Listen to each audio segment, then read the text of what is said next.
Hello guys, welcome back to my new. आज के new video को लेकर मैं सभी को स्वागत है। आप लोग देख सकते हो मेरा पीछे बहुत ज़बरदस्त दिखाई दे रहा है। आप लोगों को देख सकते हैं, देखो कितना अच्छा लग रहा है। ये हम साथ ये कुत्ता भी आया हुआ है घूमने के लिए। टॉमी टॉमी टॉमी आया हुआ है हम लोग के साथ। देखो कैसा सो रहा है वो, देखो आराम से। क्या बोलना चाहता बताओ। मैं ये तो मैं मर चुका हूँ कि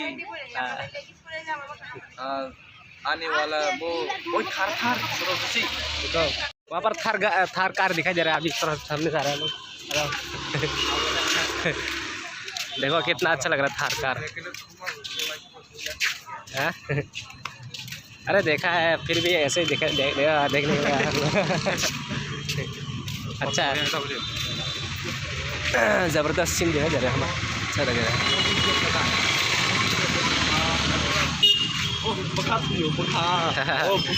क्या ताव थे ये वाला शुरू से थार भाई वो सुइचा खाई मिले यार। हाँ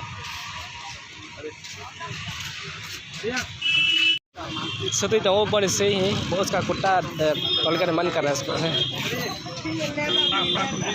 ये देखो ये पूरा अच्छा लग रहा है थार कार। ये थार के लिए पागल होता है, ये बहुत पागल होता है इसके लिए बहुत पागल होता है।